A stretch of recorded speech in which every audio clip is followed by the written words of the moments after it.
Hello, boys and ghouls. Welcome to episode 140 of Dads from the Crypt. My name is Jason. I am your host tonight, and I'm joined by Jody. Hello. And Mondo.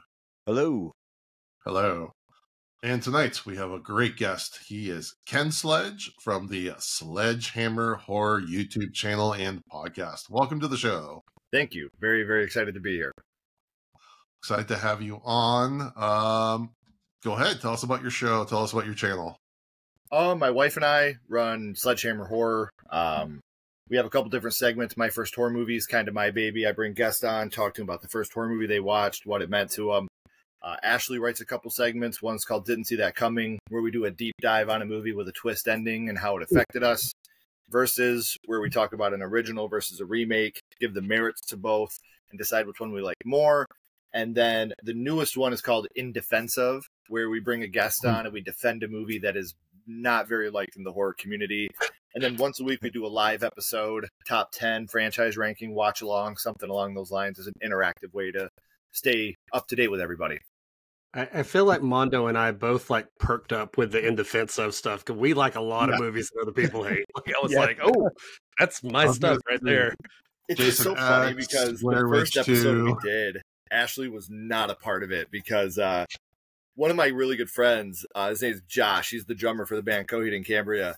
And we did an episode on Jason Goes to Hell. And Ashley, because that's my favorite movie in that franchise, and it's his as well. And Ashley was like, I'm not going to be a part of this because I have nothing positive at all to say about this movie. That's funny.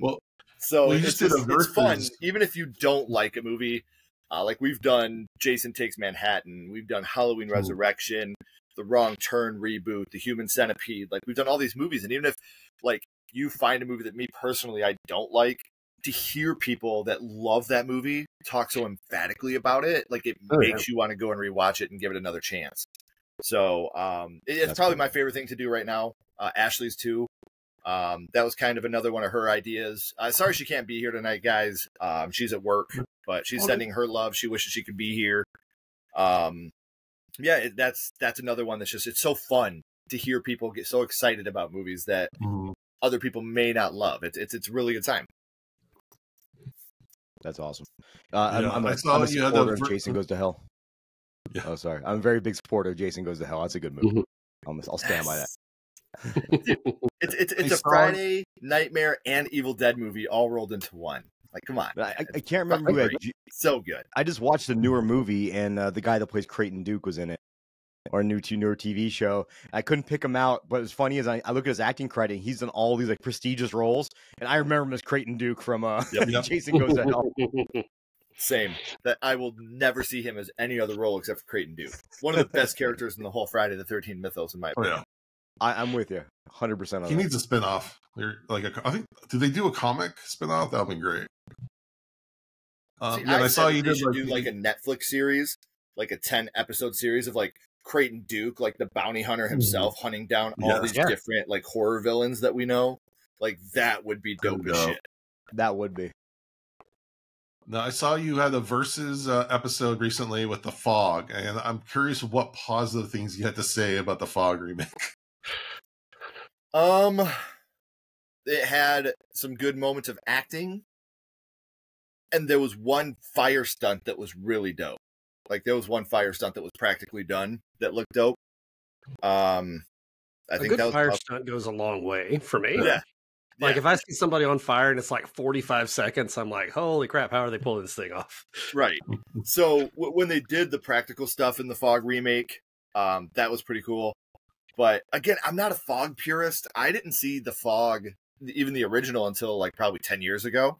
That wasn't my type of horror film growing up. I was more of a slasher guy growing up, so I didn't really get into the other. Especially, I hate to say it like this and sound like such a douchebag, but I was never really a big John Carpenter fan, man. I've grown to really appreciate him the older I've gotten. I still, to this day, think The Thing is probably the best horror movie of all time. But as a kid, it just didn't do anything for me as a kid.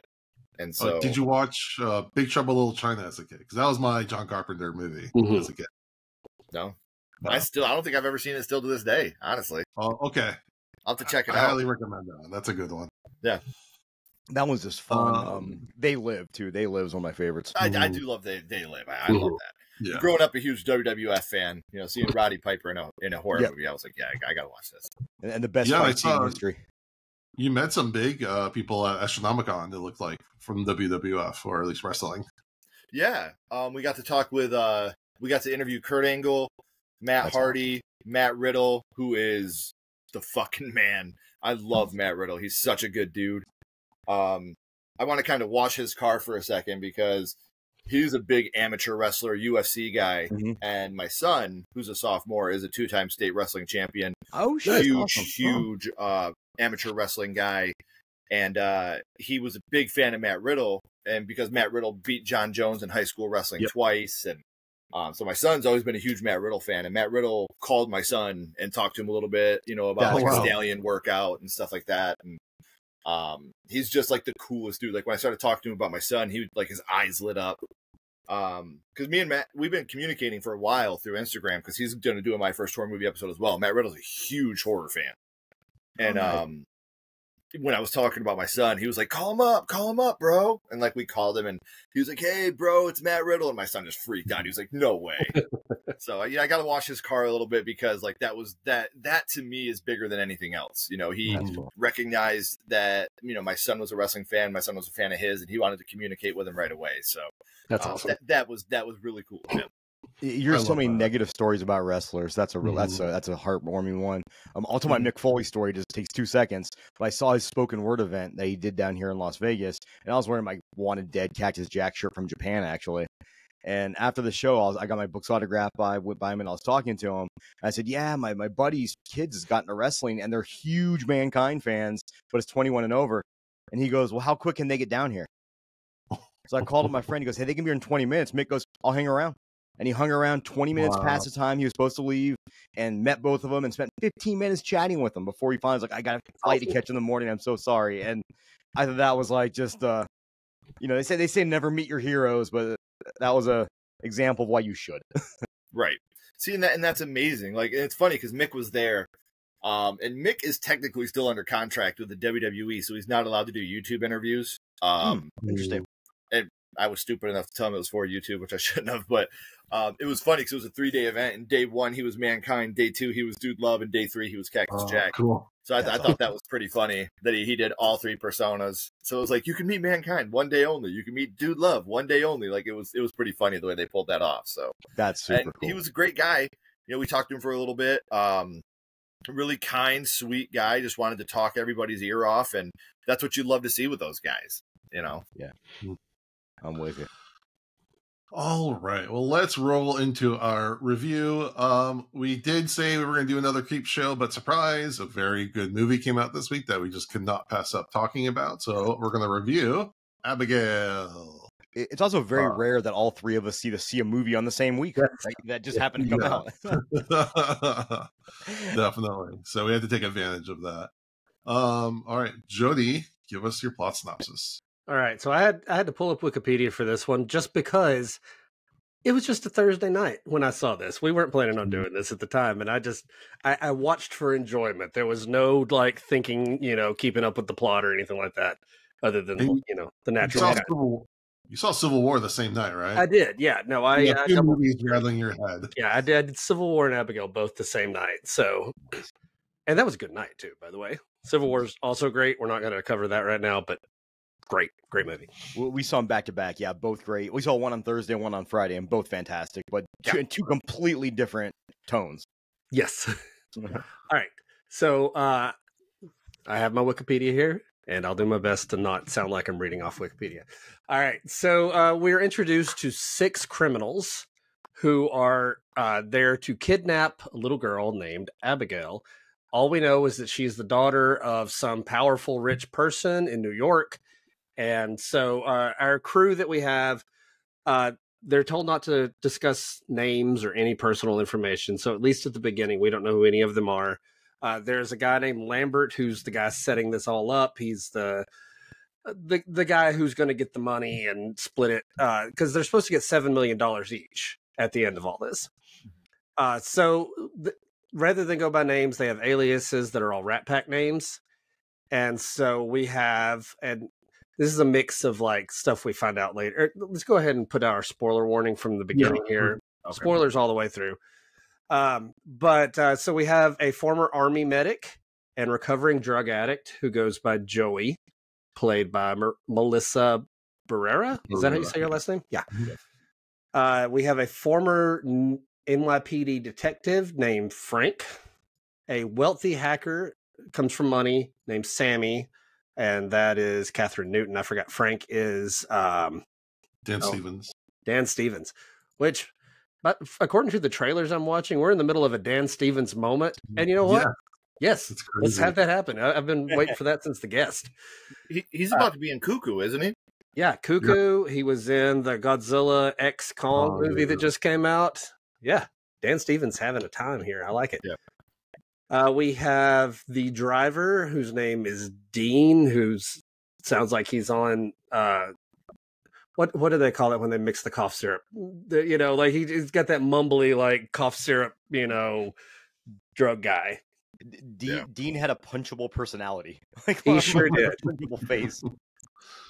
We got a guy named Rickles, who is a Marine sniper, and a big, like the muscle is a guy named Peter.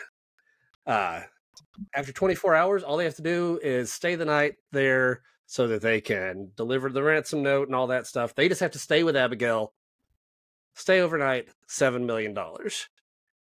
Joey is the one who is sent to watch over her, and as they bond, they kind of talk together.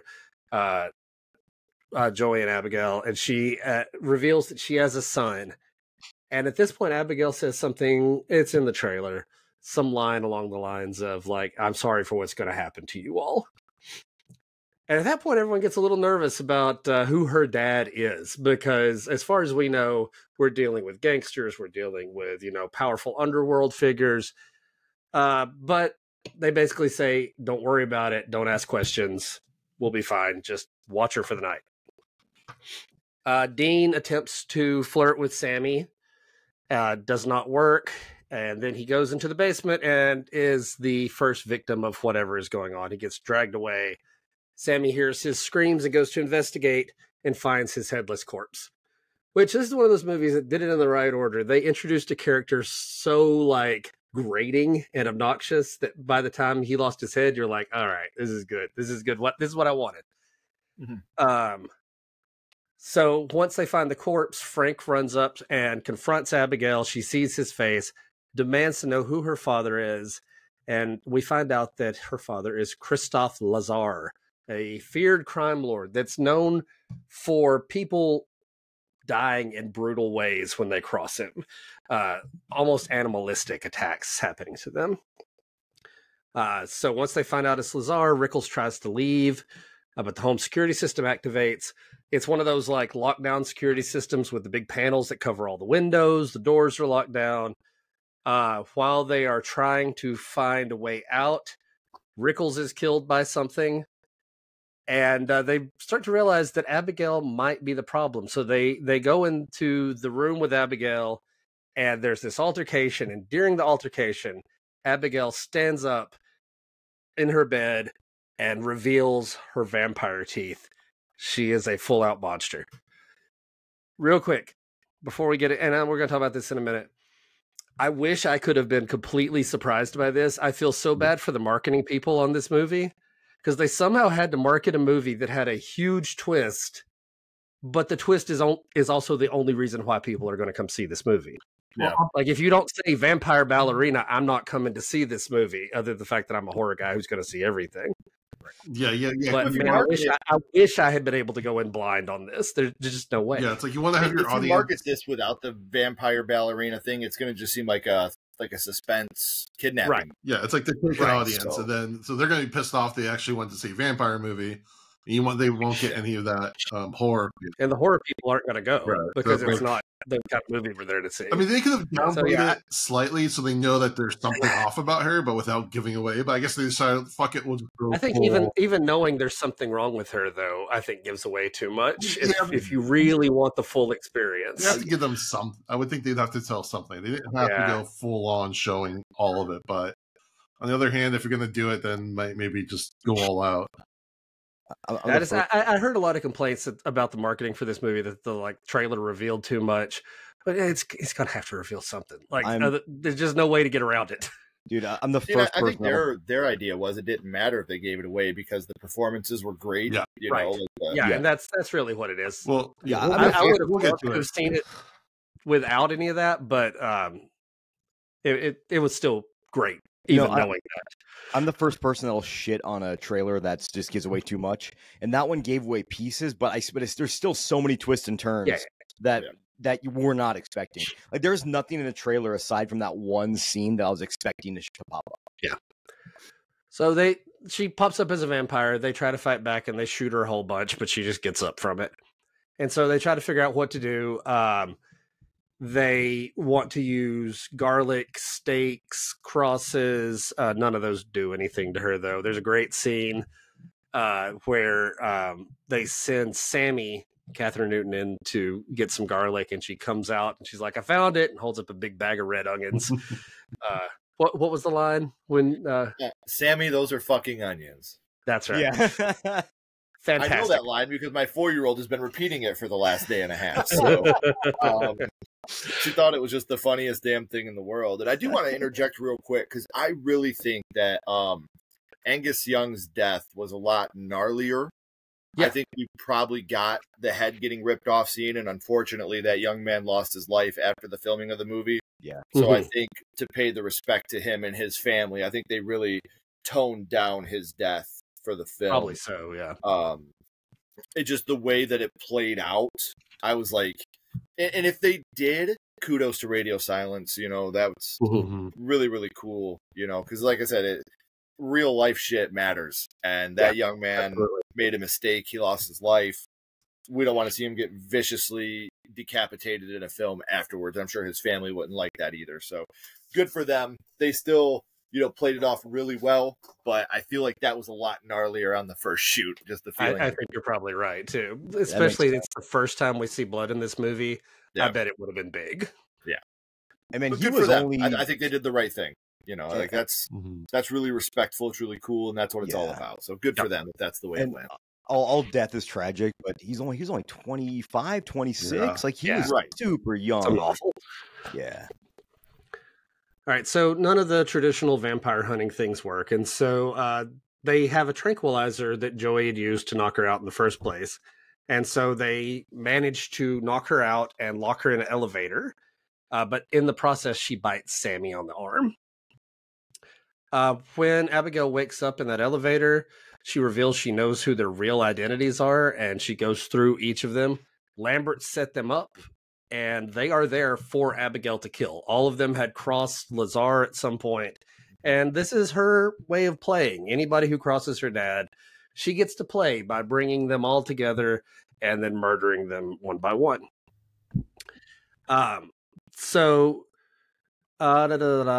They leave Frank in charge of watching her, and Abigail just blasts the door off that elevator and knocks it down. She could have gotten out at any point. And they manage to rip some wooden planks off a window, and light hits Abigail's hand, and it just like explodes and falls off. Right.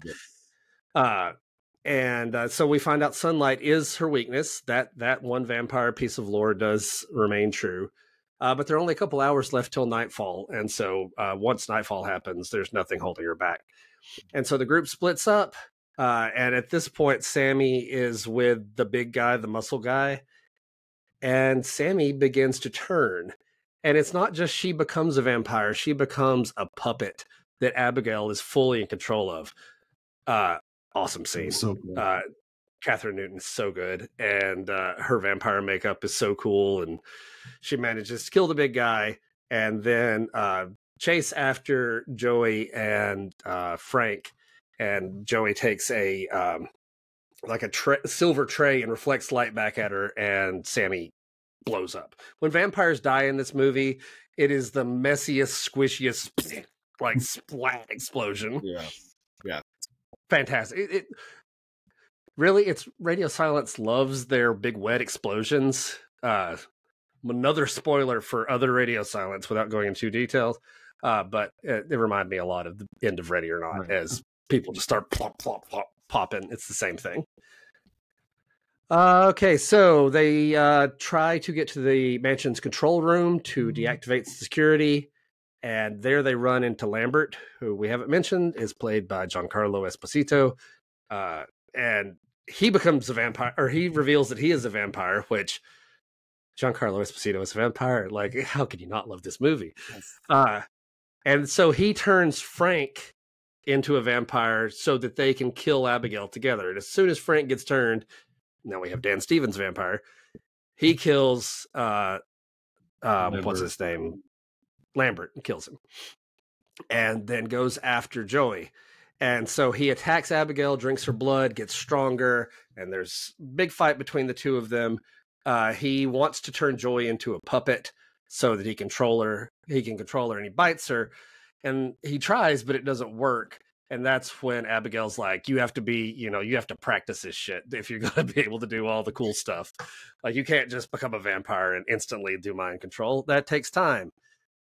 So she rescues Joy, the two team up, and Frank gets staked. He explodes, and Joey's freed from the vampire curse. She gets ready to leave, and that's when Abigail's dad shows up.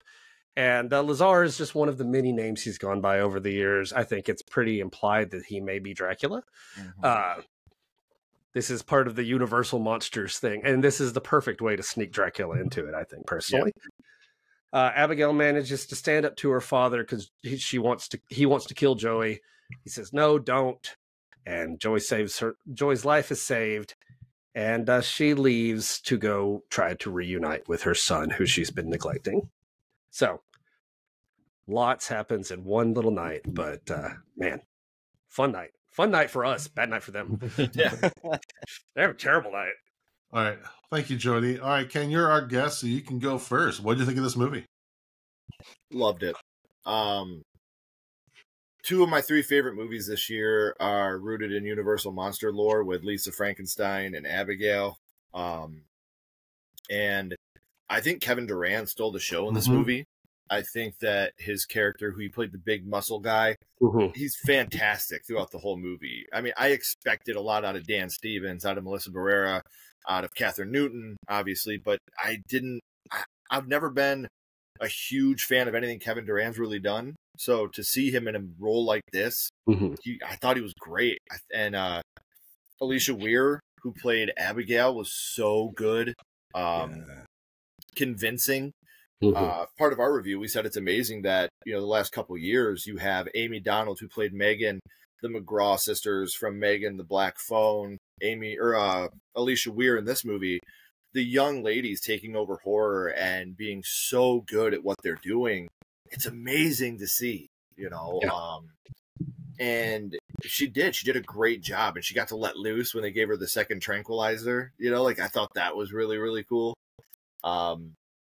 Yeah, big fan. This is my highest rated of the movie of the year so far. I gave it a 4.5 out of 5, and I usually don't. The only other movie that came close, I gave Late Night with the Devil a 4 out of 5.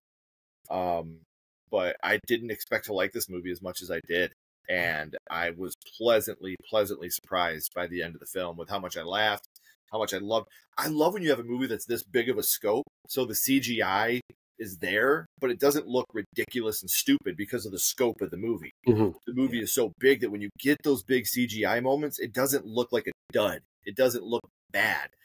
And like Renfield, I felt the same way about that. The CGI in that looked great because of what the movie was trying to do. And when a movie like this can do that, hell yeah, I'm in. So I loved it. I've seen it twice. I'm very excited to watch it again. There's so many moments and there's little things. Like if you go back and you rewatch, there's a moment where Catherine Newton falls into a swimming pool full of dead bodies. Yeah. And one of the dead bodies in there is Nosferatu. If you look at it, the body that's floating right to the left of her is a total Nosferatu. Like it's a total Easter egg. Nice. That's cool. I feel like that's one of those scenes that, like, once we have this on Blu-ray, we can pause it. Like, there's going to be a lot of little faces in there that we're going to recognize. Oh, I totally did the Leonardo. Like I was doing that. I was like, that was Nosferatu. When we went in the second time, I was like, I was looking for it, and I was like, that's totally a Nosferatu Easter egg. And then like 2 minutes later, they give the Nosferatu line. And Radio Silence is known for little Easter eggs and stuff like that. So I was just, like I said, very pleasantly surprised, because Radio Silence to me is either extremely hit or extremely miss. There's never been anything they've done where I've been like, that's all right. Either I love what they do or I hate what they do, and this one just it blew me away with how well it was done.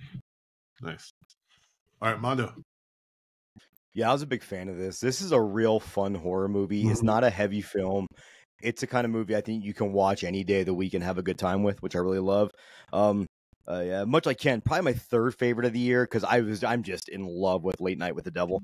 As in that's like and Immaculate. This one might be like a coin flip with Immaculate, depending on. It's gonna be hard, yeah, because they're such different movies. But yeah, all the performances are fantastic. And when I say Angus Cloud's character had a punchable personality, that's because he played him so well. Yeah. Like he played like a penultimate douchebag. And the other piece of this is the humor in this was fantastic. Yes. None of it felt forced. It felt like it was a piece of these people's personalities. When Kevin Durant's character gets shot, and he goes he's kind of off camera, and he goes, "Well, that really hurt."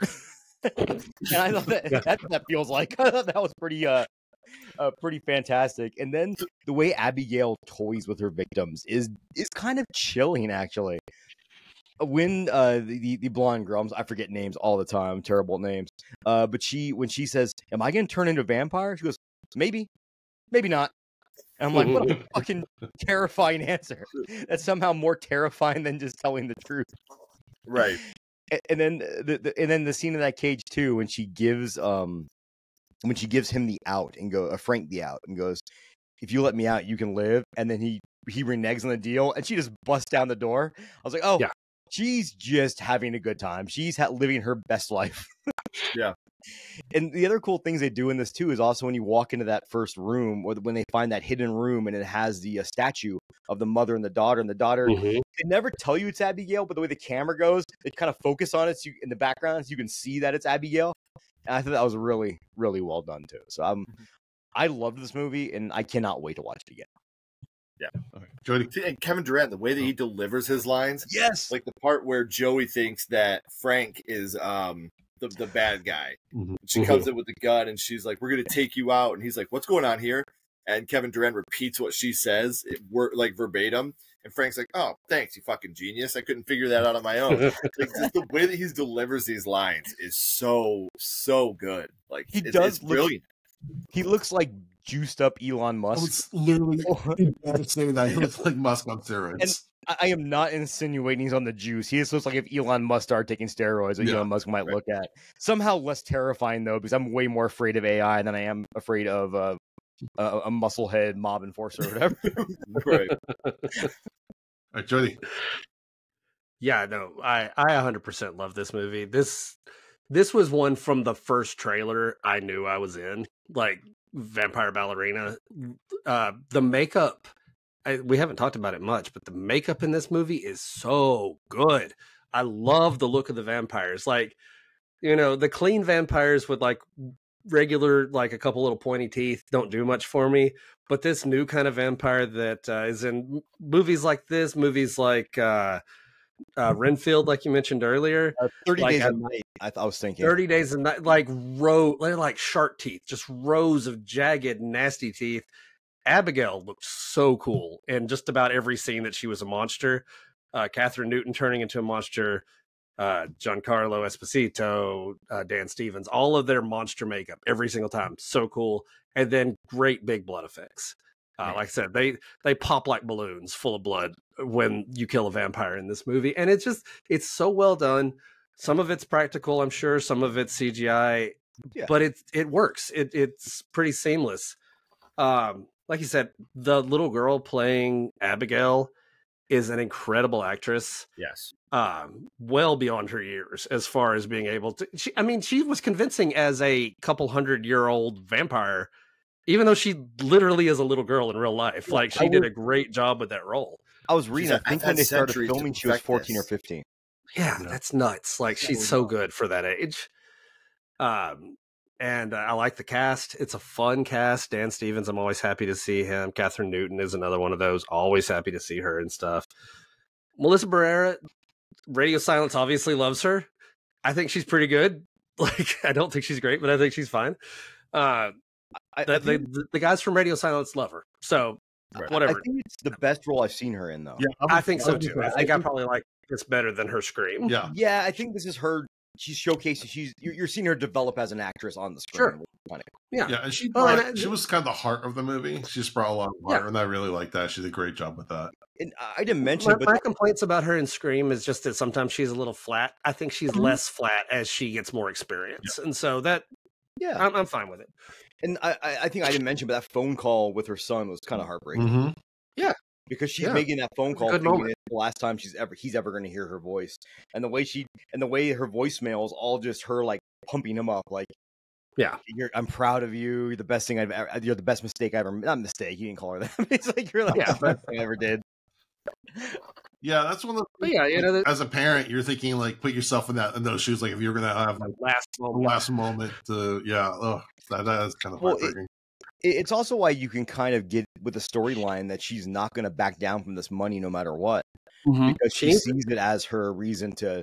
Now I can get my son back. I can start my life over again, and she's doing it all for her son at the end of the day, and that's always going to be noble in my opinion. But yeah, no, great performances from pretty much everybody, and great special effects, a fun premise. I love Vampire Ballerina. That's cool. The dance scenes, like the scenes where she was a vampire and dancing and covered in blood. It's just a cool scene. Like, I just want to watch those scenes over again. Yeah. She did most of that dancing herself. Probably a stunt double for no way here and there, but especially like I read that the part where she's dancing on the banister, that was actually her, like in a wire rig. Oh, cool. That's cool. Dude, that's cool as shit, man. Like, I know that I definitely picked up a ballerina. I know she does a lot of ballet and stuff. So to have her become a part of this, it's so dope, dude. Like I said, when you see young kids that are doing this, and especially with today's age, where that hopefully by now these kids are being treated right, and parents are allowed to be on set all the time, and it's really cool to see the resurgence of horror with young ladies. I think that's what brings my daughter into it. Like I said, we watched Megan. She met Amy Donald. I haven't shown her Terrifier 2 yet, but I showed her the scene of the little pale girl, and then she met Amelie McLean, and like she was so kind to my daughter, and that brings in these young ladies into horror. And I think that's so great. They get other young girls that they can look up to as a villain or as a hero, with Madeline McGraw and Violet McGraw, the Black Phone, and Megan. When you have these young female characters that are strong leads or strong villains, you have somebody that little girls can look up to. And I think that's fantastic for horror. People will say that representation doesn't matter, but it really does. Like, I have a friend of mine who's Mexican. He watched Satanic Hispanics. He's not a horror movie fan at all, but because of the way they touch on the culture and everything that he grew up with, now he wants to get into more horror films because he loved that movie so much. So representation is a big deal, and it really does matter. Yeah, especially for younger people. If my daughter looks on a screen, and like if I show my daughter, I don't know, Saw, or I show my daughter Megan, it's going to be, she's going to gravitate towards Megan because she has somebody on there that she can relate to. And it's so amazing to see that, like you said, that type of representation with young ladies getting the lead roles in these movies. Run it. Run it. It's awesome. There's nothing scarier than a little girl, man. Like, they're supposed to, that's purity exemplified. Yeah. So when you have these little girls that are villains and monsters, like, it's so awesome. I love it. And they're killing it too. Like, they're not just getting cast. They're doing like, fantastic you look at job. Amelie in Terrifier 2 as the little pale girl, like she's almost up to the icon status of Art the Clown just from that one role. And every time we talk to her, she talks about how the people want, what's your backstory? What's going to happen to you in Terrifier 3? And she's like, I don't even know if I'm in it yet. So, that type of thing. I think too, also, when you can demystify horror a little bit, like, let's say demystify for little kids, like when little kids can see someone who looks like them, but obviously your daughter's met the actresses. She knows that they're actresses and they're acting. I think that takes away some of that terrifying element from it in a good way for kids, to where they can understand that, hey, I'm going to be scared, but once the movie's over, the fright is over. Right. See, and I'm blessed and I'm lucky because the films I've been in, I've got to take my daughters to set with me. That's so cool. like in Bride of the Killer Pinata, when I got my face ripped off, my daughters got to see it, and know that Dad's okay. It's all play, it's all pretend, and so that's why I think I've always said, and again, I'm no therapist. There's nothing I'm about to say that's rooted in fact. This is just my opinion. If you introduce children to horror at a young age and they want to watch it, and you educate them the differences between fantasy and reality, it grounds them more in reality because they know this is real, this is not real, this is, like, just my opinion. I feel like as long as you have the education to go along with it and you're not forcing it on your kids, right, then they're going to be more grounded in reality because they understand the difference between fact and fiction. Yeah, I remember doing that with my kids. Go ahead. I'm with you. I said it before on this podcast that like my daughter, when she was real young, wanted to watch Nightmare on Elm Street because I had Nightmare on Elm Street posters and merchandise everywhere. And she was like 5 or 6. So I said, you can watch it, but let's watch the special features first. And I showed her like them putting on his makeup and Robert Englund just as a normal guy giving an interview. So then when she watched it, she knew that's a guy with makeup on in a mask, and this is going to be a movie. This is not real. And I think that helped out a lot. But I told her, like, I was going to say the same thing. When I watched Friday the 13th with my daughter when she was young, we looked up Tom Savini like special effects and showed how he did every single kill in there so that, she could see how it all came together and how it was all just pretend and the tricks they used to make it look realer. Oh, cool. I still have my face. That's amazing. from Bride of the Killer Pinata, so like she'll grab it and she'll go, Daddy's face, and she'll do that stuff with it. So, hey, Jason, just saying, again, education. It's everything in the world. As long as you have education to go along with it, I feel like that's the best way to go. Don't hide kids from it. Educate them about it. Yeah, it's one of the things that's kind of like you mentioned. I'm a huge pro wrestling fan, and you mentioned pro wrestling earlier, and everyone knows it's fake. Everyone, or it's predetermined. Everyone knows that. But the fun part about it is being able to suspend your disbelief for 30 minutes, 45 minutes. And for anybody who is watching, tonight is AEW Dynasty, and right before I got in this podcast, I was late because I had to finish watching Will Ospreay versus Bryan Danielson, which might now be my favorite professional wrestling match of all time. So I'm super hyped right now. I have 2 more matches to finish after this podcast is over. But like one of the beauties of horror too is also that suspension of disbelief. Like, yeah, they're actors, this is fake, but I'm going to be scared for an hour and a half, or I'm going to have a good time and watch splatter. And that's kind of what I love about the genre. Bring it back to the movie a little bit. So I saw a test screening of this a couple months ago. So I've been like sitting on my hands trying to tell people that no, this is more than the trailer shows, because this is a concept I think in then like alternate universe, or but if they just handed to a not regular, but like a lesser director who got a lesser cast, you can make the same movie. It just wouldn't be as special. But the cast here is so good. The directing is so good. The effects, everything works so well that like it elevates what could have been a ho-hum movie into something really special.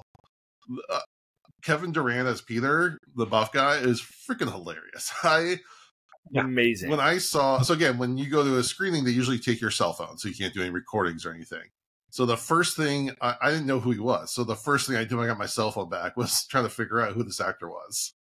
They don't show you credits, so you don't get a name or anything. So I had to do like some sleuthing to figure it out. But that's how like impressed I was.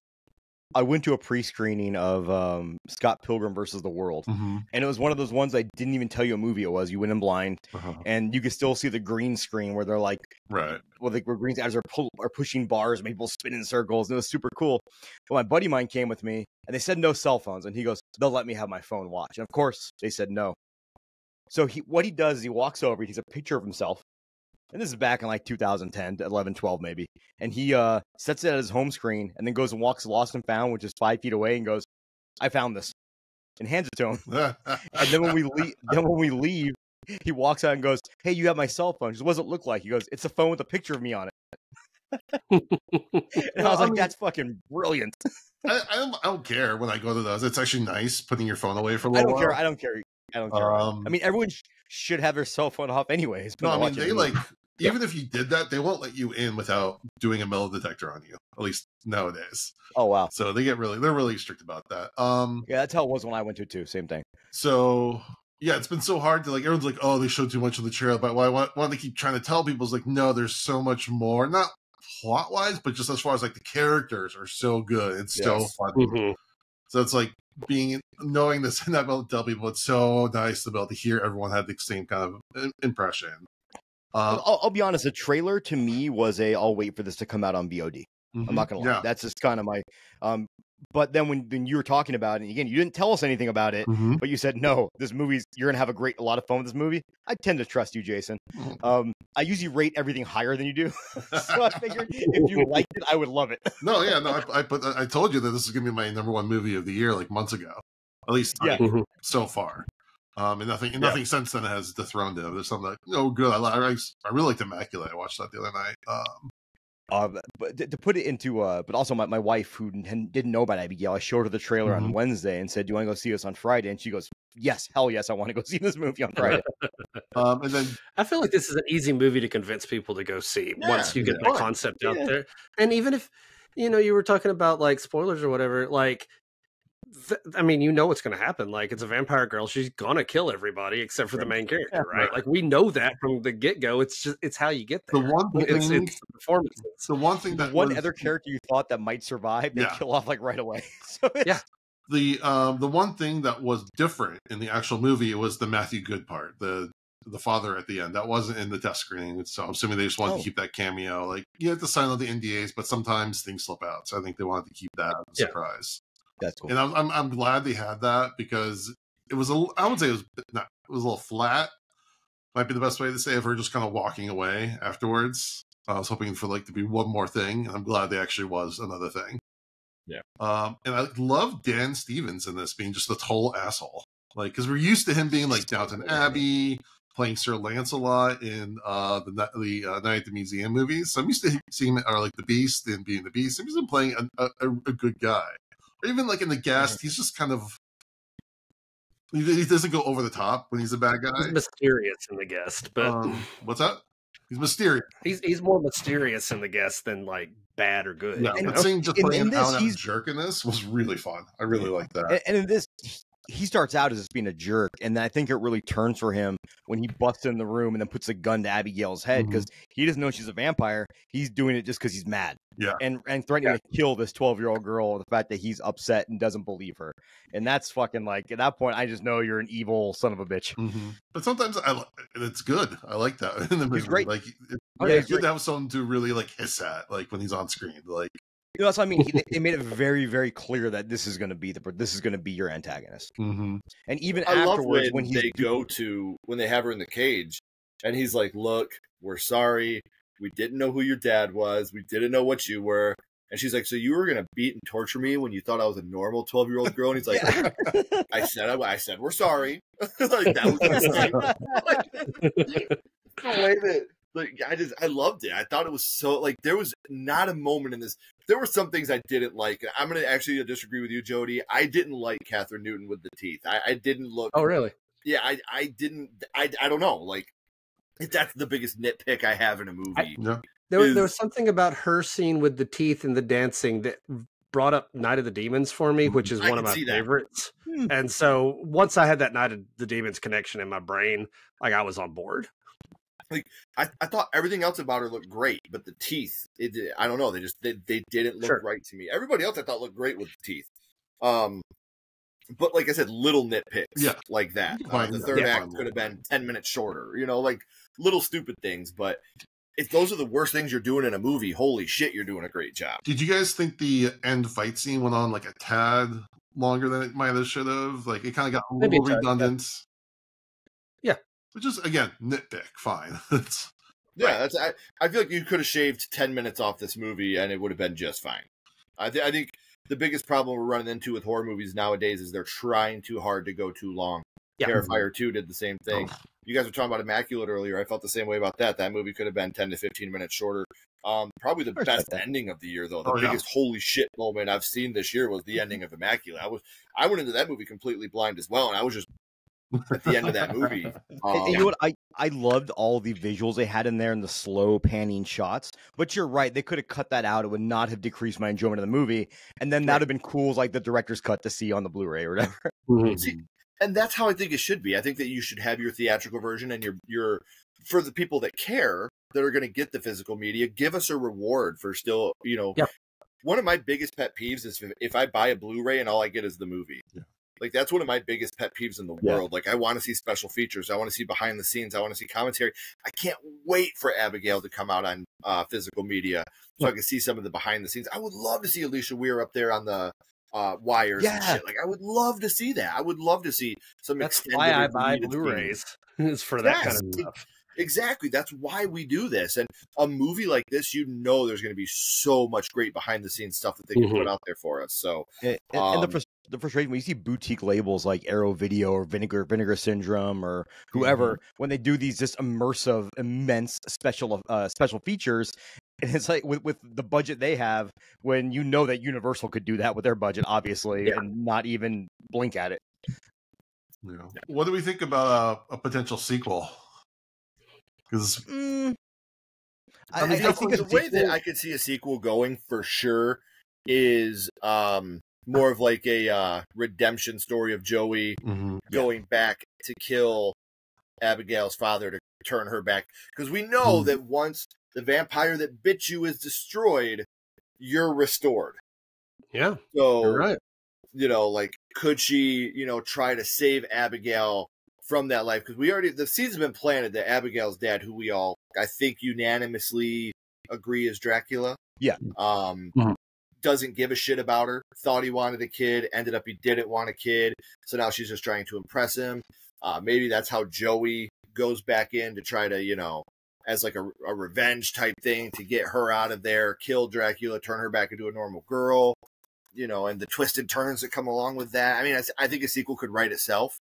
I definitely don't want them to be like another kidnap girl type movie. Like, definitely right. You'd have to have a good story. Set up some great characters in a great universe that they can really bounce off of. Ken, you brought up a good point. I was thinking that, Abigail, you kind of don't know. Yes, she's enjoying her work, but is she only doing this work because, she wants approval from her dad? And there's so many cases in history, obviously, of people doing what they do because they want approval from their parents. So that's actually that'd be a really kind of fun, kind of cool. Here we go. Abigail. There's a lot of daddy issues in this movie. Abigail 2, daddy issues. Yep. See, and I think that because you finally get, like I said, you had the seeds planted throughout the whole movie that her dad doesn't love her, doesn't want her, and then you finally have her standing up to her dad. No, she helped me when you weren't here for me. So you have that moment of, there are people out there that would care about me. Like I said, I would be fine if this was a standalone film. Not everything needs to get a sequel in the way. I'm not saying it needs a sequel, but I see potential with what they've done. Yeah, unfortunately, I would be open to the box office. I don't think it'll happen. Which is such a fucking bummer. Oh man, I will say the theater I saw it in was pretty full, actually. Which is in Vegas, where I'm at, we have 4 movie theaters in like a 5-mile radius, and the one I was at was actually really full. It was nice to see. It did okay, and maybe word of mouth will help give it some legs. And that's what I'm hoping for, because as of right now, Abigail is tracking to earn $12 to $15 million on its domestic opening box office weekend. The film had a $28 million budget. So if it makes 15, the film had a $28 million budget. Usually your marketing budget's the same. So let's say another $28 million, which is going to put us at $46 million. And then obviously theaters take half of that when you're getting it. So this film's going to have to make $100 million just to make money. Okay. That's just to break even. Damn. So, and that to me is just like, we get a good movie like this that deserves to be, and I don't want to call this an original horror movie. I know people are calling it an original horror movie, but this has been done before. There's a foreign film that's almost beat for beat, but it's still a very unique. It's not a sequel. It's not a requel. It's something, fresh. I'll say fresh, not original, but fresh. And all the people that are all anti-remake, anti-reboot are like, no, I'm not going to see it. And unfortunately, you have people that are anti-Universal because of the unfortunate things that are going on politically overseas. They're like, I'm not going to go see this because of where they stand politically. And it's like, dude, come on. Yeah. It's a fucking movie. Some people are just anti-fun as well. I've noticed. Yeah. I had a thought and I just lost it. Yeah, not to get into politics or anything like that, but when you're trying to boycott something like this based on Universal, there's a lot of stuff that you need to boycott in your life if this is going to be the soapbox you stand on. Yeah. Yeah. All right, let's do our episode, our movie rating. We do 0 to 5, 5 being the best, 0 being the worst. You can do half points. Ken, why don't you start us off? Yeah, a 4.5. I'm very, very strong with that pick. There's the negatives I have are extremely nitpicky. This is one of the first movies I've seen in a long time to where I had to reach for negatives. There's only one perfect movie ever made, and there's nothing that's ever going to come close to Pee-wee's Big Adventure. But this was a lot of fun, and like I said, the little negatives that were there, cut off 10 minutes, teeth looked ridiculous at a couple points. I can forgive those. So 4.5 for me. All right, Jody. Yeah, I'm right there with you on this one. If a movie can give me this good of a time in the theater, then yeah, no, it deserves that. And these performances especially really elevate it. So yeah, I'm going 4.5 as well. Okay. Mondo. I was honestly jumping back and forth between 4.5 and 5, but then I had to go with my own system and say if I have to question whether it's 5, it's not 5, and so I'm also 4.5, and that is like, I was reading just Joe Hill, Stephen King's son, who I think is a great author. Did you see the tweet he put out that kind of pissed some people off? Mm-hmm. No. He said if you're going to review a book on Goodreads and you loved it, give it 5 stars. If you didn't love it, just don't rate it. And people just like immediately went off on him, and he goes, and he kind of explained, he goes, the problem is that most people, if you give something 3 stars, it means it was good. It was solid. Right. It wasn't great, but it was solid, but people will write it off as being garbage. But this is, again, a case of your results may vary, right? Like, I loved this movie. I think most people are going to love this movie. If you give it a 5, you're not wrong. Like, I'm with you on that. That's awesome. I'm glad you love this movie that much, because Jason's about to give it a 5, I feel like, and I hope he is. but it's a 4.5 is like, holy shit, it's a great movie. Like, fucking go out of your way. For me, a 3. Like, if I give something, I'm heavily critical. Yeah, No, I like that. I like that you were. we're not. Yeah. It's funny because I'm always the low guy. Like and if I give something a 3, that means I really, really enjoyed it. That's cool. So like, yeah, like some of the movies I've seen this year, just to like kind of give you like not to go too deep into it, because I know that like I gave Night Swim a 2. I gave Lovely Dark and Deep a 2.5. I gave Cheryl a 2.5, Frozen Empire 2.5, You'll Never Find Me 2.5, Stop Motion 3, The First Omen a 2, Baghead a 3, Immaculate a 3.5, Abigail 4.5. You know, I tend to be between 2 and 3 is usually where my thing is. So for something to go all the way up to a 4.5, it impressed me a lot. Yeah. All right, Mondo, you stole my thunder. I'm going 5. I knew you were going 5. I just guessed. I used to guess your ratings on a piece of paper. This time I just threw it out there because I was like, as much as Jason talked about this beforehand, and he said it's going to be his favorite movie of the year, it's got to be a 5 for him. I mean, I'm not saying it's a lock, but it takes something pretty damn good to unseat this. And I just had so much fun. It was so... Sometimes movies try to be heavy on the themes or just heavy on the gore. They forget to bring the fun. Yeah. It was the fun. Well, I've been thinking, like, while I was sitting there, I'm like, what am I going to like this year more than this? Like, what even is in the possibilities? The only one that I've got sitting out there that I feel like could potentially topple it is Maxine. Yeah. And Maxine. outside of Maxine, though, I don't have anything upcoming. I could still be surprised. Nosferatu, maybe? Sure. Well, maybe. I don't know. I'll I'm not be going to honest. see that one. That one's not going to be as fun to me as Abigail. By far. The original Trap Nosferatu looks really, really good. Seeing Joshua Hartnett. Yeah, there's several movies that look good out there. I just don't see, other than Maxine, anything sitting out there right now that I'm thinking that could be my number 1. I'm actually looking forward to Nosferatu remake because the original, I understand its place in horror history and I respect it.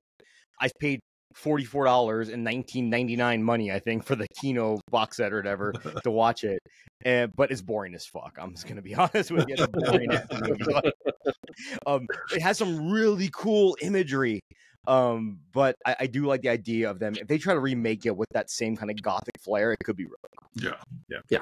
I'm just saying, there's still stuff out there. There's plenty of stuff we don't even know about yet. More on the indie side.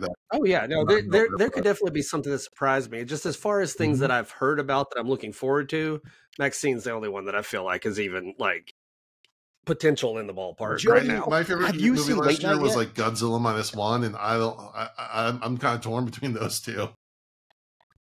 Jody, have you seen Late Night with the Devil yet? Oh yeah, no, I watched it a couple nights ago. Yeah, no, it's fantastic, and I have Abigail, Late Night with the Devil, and Immaculate all kind of nudging each other back and forth, trying to figure out which one I like better. I love them all. Like those are all three great movies that I watched like in the last week and a half. Unsurprisingly, those are my top three, bouncing back and forth. Yeah. Late Night's I may be the only person on the planet, but I'm really excited for the James McAvoy American remake of Speak No Evil. Oof. Like, it looks good. Did you watch the original? The other one fucking rocked me to my. I know this is going to be Blumhouse. It's going to be sanitized compared to what the other one was, but that one fucking rocked me. Like I thought about that movie for like weeks after. I'll never watch that movie again. Yeah, same here. Great movie, but I don't ever want to feel that way again. The way I felt watching that movie. It's interesting because if you talk to people who don't have children, I don't think it hit them as hard. Right. And which is nothing wrong with that. It's totally fine. No. Like different movies affect people different ways. But to also being obviously we're all fathers here. That movie like really fucked me up. But that movie also really pissed me off. I was so furious. Okay, dude, thank you. I was fucking mad watching that movie. Like, I'm looking at Ashley and I'm like, the minute that dude would have tried to give my wife meat, I'd have been like, look, we're done. We're out. Yeah. Like, I got the fuck out of just there. totally fucking insulted my wife. We're leaving. Goodbye. But to see James McAvoy play that character, I'm stoked on it, man. Like I'm really stoked. McAvoy's good. He's good. I can say I don't think he play a bad guy like that. There's a good chance I'm not going to watch the sequel. I'm not going to watch the American remake only because of how that foreign film hit me. I don't want to feel that way again.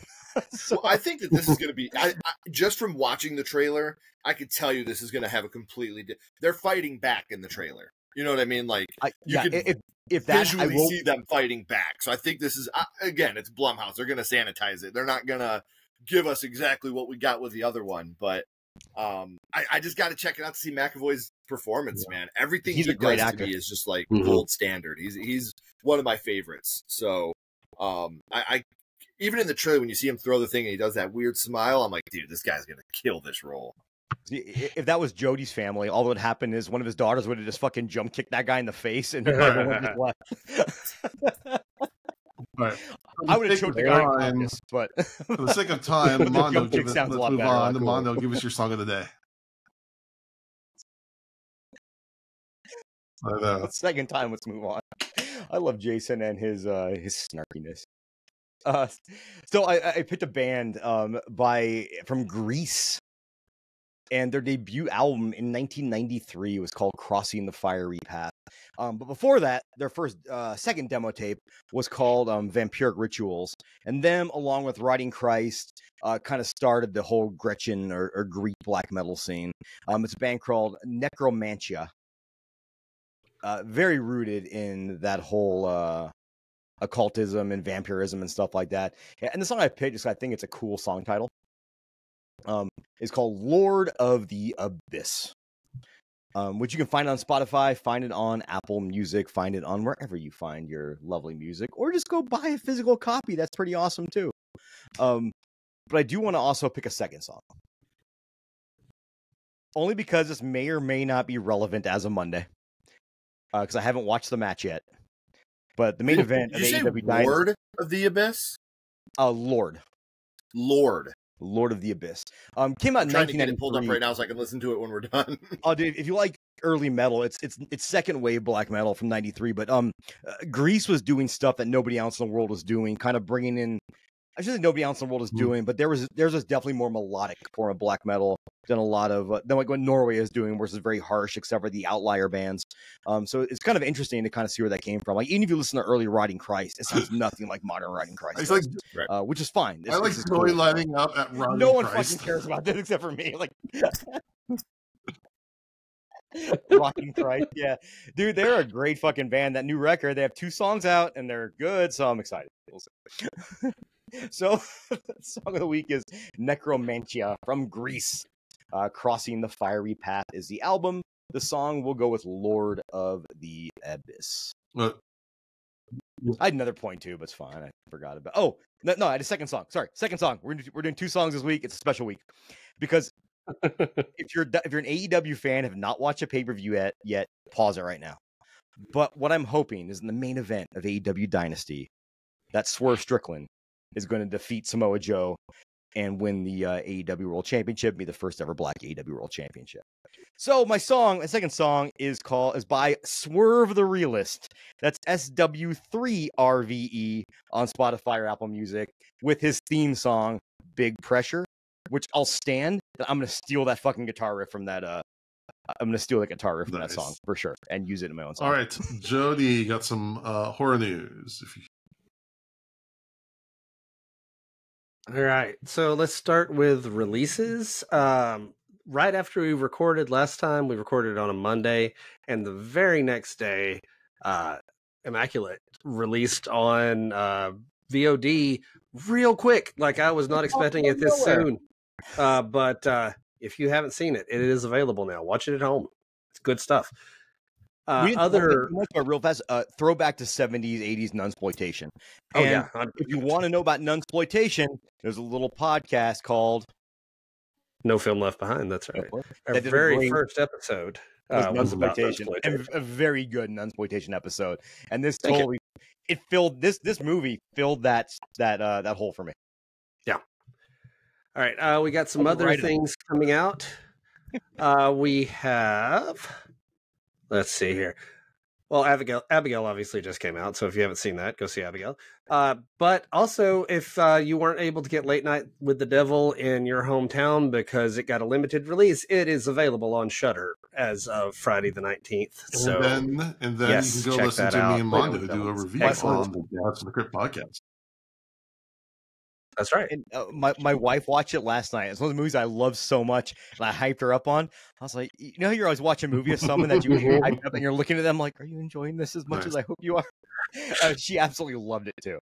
And I think that watching it at home might be the better way to watch it. I think you're right. I think Late Night with the Devil is made to be watched on your TV. We threw it on at 11 o'clock at night, and we don't stay up that late because we're old. Mm-hmm. And or I'm old. I'm not going to call her old. I'm old. But let me edit that part out. But we watch like 11 o'clock at night. We just pop some edibles. We're feeling good.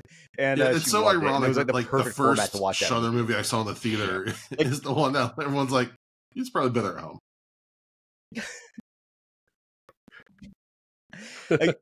My wife's one of those people that's kind of will always check her cell phone during movies, unless we're in the theater, and she was just glued to the TV for the whole time. And that's always I know she's enjoying it when she's not doing anything outside of watching a film. We've got a couple more releases coming up. We have a double dose of Shyamalan because M. Night Shyamalan's daughter, Ishana Night Shyamalan, is releasing The Watchers before too long, and M. Night Shyamalan himself is releasing a movie this year, Trap, that comes out on August 9th. We got trailers for both of those sitting out there. I think they both look good, personally. Me too. Excited to check them both out. I'm a Shyamalan apologist, especially the last few years. I feel like he had a moment that things kind of went south, but he's picked it back up. I like current Shyamalan. Hold on. So Split was wonderful. Yeah. Did you watch Glass?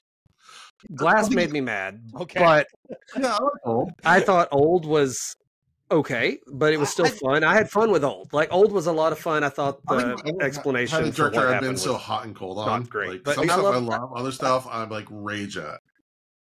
Yeah. Again, Jody, I think you and I are the Old apologists because I actually really like Old as well. Yeah, so, I like Old. Glass made me mad, and I won't get into why, but like I was furious at the end of Glass. I uh, loved Glass until the last 15 minutes. that's exactly where I'm at. Yep. And I mean, You're I with me. loved at the end of Split. I literally jumped up in the theater. I was like, "No way! Same here. Oh my god!" Yeah. And people around me, like, no one knew what was going on. I was like, "You go This watch reminds me of time- Unbreakable." But yeah, the last 15 minutes. We can talk off air about why Yeah, Glass did not work for me, but it made me mad. That reminds me, I saw Godzilla 2014, and I saw it opening night, and when he finally is going to do the radioactive breath and his thing, I stood up and went, yes, and no one else said anything. And I sat back down all slowly in my chair, like... Having to watch movies with normal people. Right. Got some casting news. Wednesday season 2. Wednesday being the Addams Family, Jenna Ortega. Steve Buscemi's going to be in the cast in season 2. So, he makes everything better. And I don't have a ton this week, but I do have one other that I'm personally excited about because I'm halfway through season 1. But Prime Video has officially ordered a season 2 for Fallout. And if you have played the games, this show is so good. Dude, halfway through season 1. Can't wait to jump into more of it. I'm only 2 episodes in. I need my wife to come back in town to watch it, and I'm in. I'm sold. I fucking love it. They nailed the world. That's all I needed. They just need to get the tone right, and they have. I like the characters. It's good stuff. And we are officially getting a season 2. So yeah, I love how Amazon put it on Twitter or something like that, going like, "No need to worry, Fallout season 2 is coming." I was like, "Cool." Yeah. Cool. That's it. That's all I got this week. Oh, one more thing. What's back on Peacock is Chucky. Yes, Chucky is happening right now. Are out, so we could all use more Jennifer Tilly. All right, let's take a dip into the Patreon pit. Our question of the week was, what kind of vampire child would you least want to babysit? I gave some options and let people kind of fill in their own. Obviously, I want a ballerina, soccer player, actor, jujitsu, podcaster, and then again, other. We had some votes for jujitsu and podcaster. Yeah, it's probably because people don't want to hang around podcasters. I was gonna say neither of them can shut the fuck up about what they like to do. Like in the new Ghostbusters, of like that one character is literally named podcast. Yeah. My buddy Shep posted something on Instagram that goes like, if you're over 30 and you enjoy horror movies, pro wrestling, or something else, don't start a podcast. Right. Start spotting with, fuck you, I waited till I was 40. Someone else said like one of those Instagram / TikTok kids. That'd be really annoying. Oh. Could you imagine them trying to do like shitty fucking TikTok pranks in public? Bro, this is vampire TV. We're gonna drink this dude's blood. Like, it's gonna be the worst thing ever fucking made. Hey, bro, we vampire influencers. Hold this phone while I drain your friend, bro. That's how kids talk nowadays, right? I don't fucking know. Yeah, we're talking like the kids from when we were kids. Like, that's how we talk now.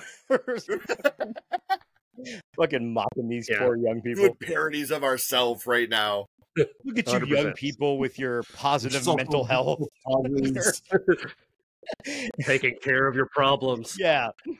Talking about things and working them out.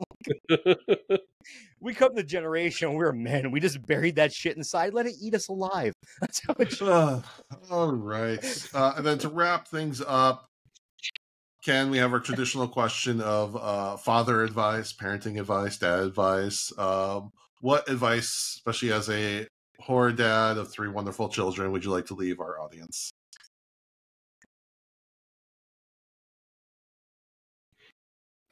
I mean, let your kids be themselves.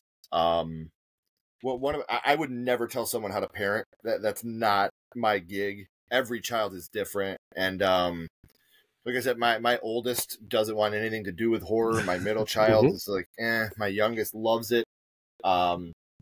But the big thing is just be there. Let's use this movie and this episode together as the advice. Just be there, just showing up. It means the world, you know, like I never miss a wrestling match. I never miss a dance recital. No matter what's happening with Sledgehammer Horror, the kids are always first, and that's the way that it should be. So just be there. Tell your kids you love them every day. I still kiss my son on the cheek before he leaves. You know, keep me updated on where you're going. Let me know you're safe. You know, that's the best advice I can give. Love them. Let them know that you do. That's awesome.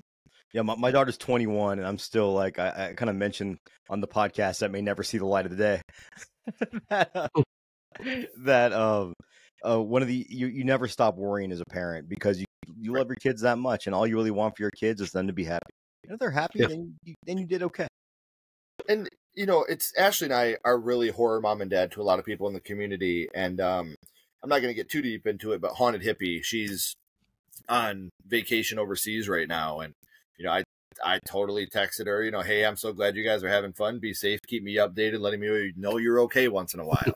You know, like it's just you just care about people, man. Like that's what it boils down to. Just fucking even whether they're your kids or not, you know, let people know you love them. You never know when you won't be able to. So that's the best advice I can give. What do you think? You like scary movies? Okay.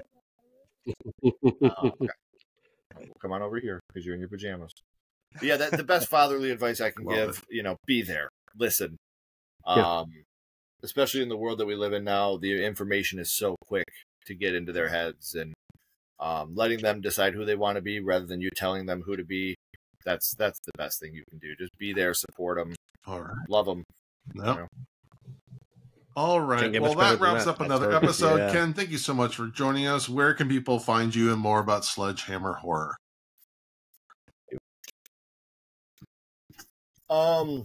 You can find us on Facebook, Instagram, and Threads at Sledgehammer Horror, YouTube at Sledgehammer Horror, and then Twitter, because I'll never call it X, at Sledgehammer Horror, HOR. And you, hopefully in the near future, will be seeing all three of these amazing guys on My First Horror Movie, so you can learn how horror started for them. So very, very excited to bring them on to work on that with them as well. So thank you guys from the bottom of my heart for having me on. This has been amazing to talk about movies and parenthood and stuff with you guys. This is awesome. All right. Well, next week we'll be back to our Creep Show reviews. We appreciate everyone for listening. We would really appreciate it if you would give us a rating and review on iTunes, a rating on Spotify. Check out our YouTube channel for videos of these podcasts. And check us out on TikTok at Dads from the Crypt Talk. And with that, we thank you for listening to Dads from the Crypt.